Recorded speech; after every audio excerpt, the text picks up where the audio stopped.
Всем привет!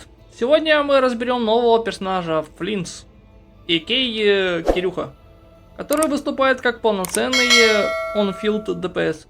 Его основной урон строится вокруг лунного заряда, который он выпускает через свою ульту в основном и через свой навык. Секрет силы Флинца в его скилле. Он входит в особое состояние, которое преобразует обычные и заряженные атаки в электро, то есть дает инфузию. А также открывает доступ к его короткой версии ульты. И именно эта версия чаще всего предпочтительнее, чем длинная, потому что больше урона, хоть и дольше по времени нужно этот урон набивать. Есть один важный нюанс. Этот режим сразу слетает, если Флинц покидает поле боя. Поэтому ему нужны члены команды, которые усиливают или наносят урон с кармана, то есть вне поля боя. Плюс у персонажа есть уникальная механика лунного знамения, и раскрыть ее на максимум можно только с помощью союзников из фракции Нордкрай. Без хотя бы одного такого напарника он не выдает свой пиковый урон. Важно помнить, что ульта Флинца наносит прямой лунный заряд урон. То есть его ульта считается уроном лунного заряда. И значит, что урон рассчитывается от характеристик, пассивок и статов Флинца. В отличие от стандартной реакции лунного заряда, где участвуют все члены команды. Команды Флинца собираются без особых сложностей, а играть за него удобно даже на нулевых созвездиях. Его ульта обладает отличным АОЕ, и именно она составляет львиную долю всего урона. Если вложиться в созвездие, персонаж раскрывается еще ярче, каждая дает ощутимый прирост, что делает их хорошим вложением для игроков, которые хотят усилить Флинца по максимуму. И при этом сам герой харизматичен, утончен, его стиль и поведение делают его еще более запоминающимся. Идеально. Команды для Флинца очень ограничены. Его лучший урон достигается только в узких архетипах, и чаще всего ему необходима инефа, из которой сложно построить оптимальную команду. Это сильно сужает выбор напарников для команды. Теперь давайте разберем, как вообще играть за Флинца. Его геймплей можно условно разделить на два типа. На нулевых созвездиях, то есть на C0, он играет через свой особый скилл и бурст, то есть ульту. Во время одной ротации Флинц использует свой короткий бурст дважды, а в промежутках между ними вплетает обычные заряженные атаки.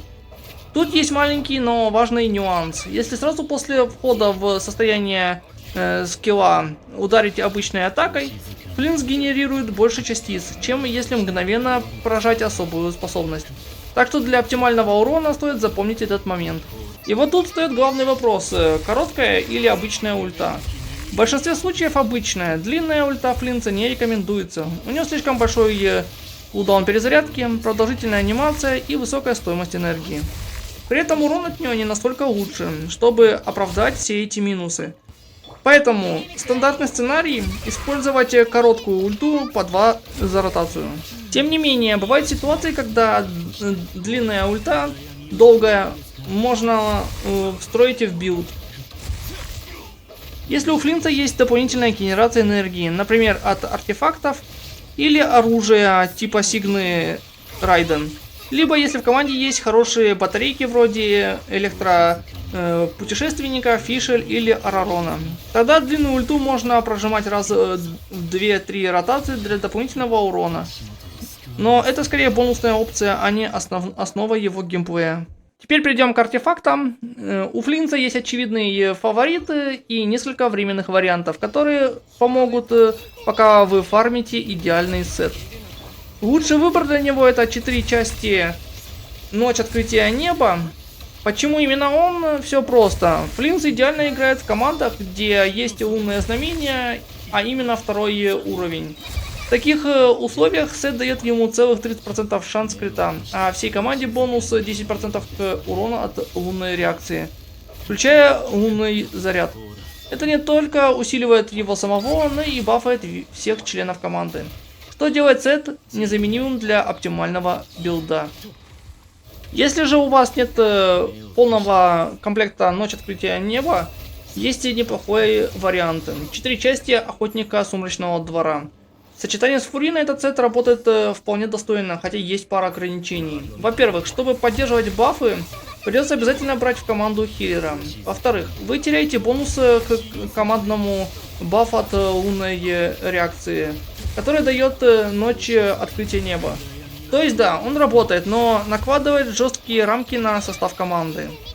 А для тех, кто только начал фармить и еще не собрал идеальные части сета, подойдет временный вариант – 4 части позолоченные сны. Да, этот сет проходной, не дотягивает до топа, но позволяет закрыть дыру в билде, пока вы фармите основной сет Ночь открытия неба.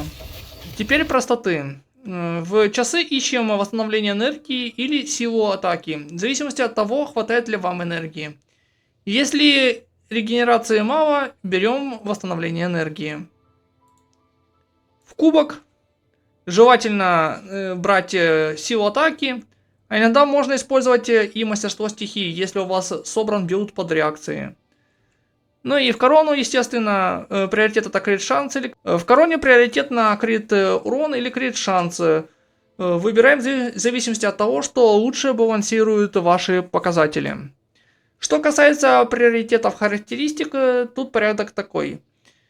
Сначала восстановление энергии до нужного значения. Где-то 120% почти всегда в любых составах. И если у вас есть электропутешественник, то можно 105-110. Потом ищем крит урон и крит шанс. Дальше атаку процентную. Затем мастерство стихий. И если уже повезет, то можно обычную атаку, которая беспроцентная. Теперь перейдем к оружию. Лучший вариант это, естественно, сигнатурное оружие. Высокая базовая атака, шансы крит урон, бонус к лунному заряду, плюс возврат энергии, который снижает требования к его восстановлению энергии. На втором месте сигнатурное оружие Сайна. Это копье тоже очень сильное. Оно дает много шанса крита и дополнительный бонус к атаке от мастерства стихий. Правда, стакать пассивку Флинца может только через особый скилл свой. И на C0 максимум получается 2 стака. Но если скилл попадает по нескольким врагам, стакается оно гораздо быстрее, что заметно поднимает урон. Иногда с этим оружием оптимально ставить мастерство элементальное в часах и в кубке. Следующее оружие, которое стоит упомянуть, это сигнатурное оружие Джун Ли. Да, у него репутация плохого копья. Но с щитами, например, от НФ, оно вполне неплохо себя показывает. Не топ, но работает. Также стоит взглянуть на два оружия, которые дают восстановление энергии. Это копье из стандартного баннера и сигнатурное оружие Райден. Последнее позволяет Флинцу чуть чаще использовать обычную длинную ульту, но назвать это серьезным апгрейдом сложно. Оба оружия становятся слабее, если у Флинца и так низкие требования к энергии. Теперь перейдем к 4-звездочным вариантам. Первым и лучшим вариантом будет копье из Battle Pass. Это лучший выбор, особенно на высоких уровнях пробуждения, где оно даже может соперничать с некоторыми 5-звездочными копьями. Правда, урон заметно проседает, если на поле 2 или больше врагов. Еще один хороший вариант это Тамаюри но Ханаши, ивентовое оружие, плюс у него есть вторичный стат на восстановление энергии. Лучший бесплатный и крафтовый выбор это крафтовое копье из Нордкрая. На лунном знамении второго уровня дает до 48% бонуса к лунному заряду. И это очень хороший показатель. Если не хотите тратить билеты, можно взять копье посланника ветров, который по эффективности немного отстает от этого крафтового копья. И наконец, копье Фавония. Да, урона оно не дает, но благодаря частицам энергии, которые оно дает, позволяет иногда встраивать в ротацию длинную ульту Флинца раз в 2-3 ротации. Помимо стандартных коротких ударов ультой. Это скорее фан-опция для тех, кто хочет чаще видеть его эффектную анимацию, но для урона есть варианты лучше. Теперь поговорим, в каких командах раскрывается весь потенциал Флинца. Флинц создан для игры через гидроэлектро команды, потому что весь его геймплей завязан на лунном заряде. Да, он может вызывать эти реакции и в соло, но чтобы активировать все его механики, включая лунное знамение и бонусы от пассивок, ему необходимы персонажи из Нордкрай, такие как Инефа или Айна. Именно они открывают Флинцу дорогу к полному урону. И в этом заключается и сила, и слабость героя. С одной стороны, у него есть своя четкая ниша и даже выделенный архетип команды, где он чувствует себя идеально. С другой, выбор членов команды сильно ограничен, и за пределами этих композиций его эффективность падает. Самая стабильная и лучшая связка — это Флинц, Айна, Инефа и Сахароза. Здесь Флинц выступает основным дамагером, Айна усиливает его лунный заряд, Инефа активирует ключевые части его умений и дает дополнительную поддержку, а Сахароза контролирует поле и усиливает реакции.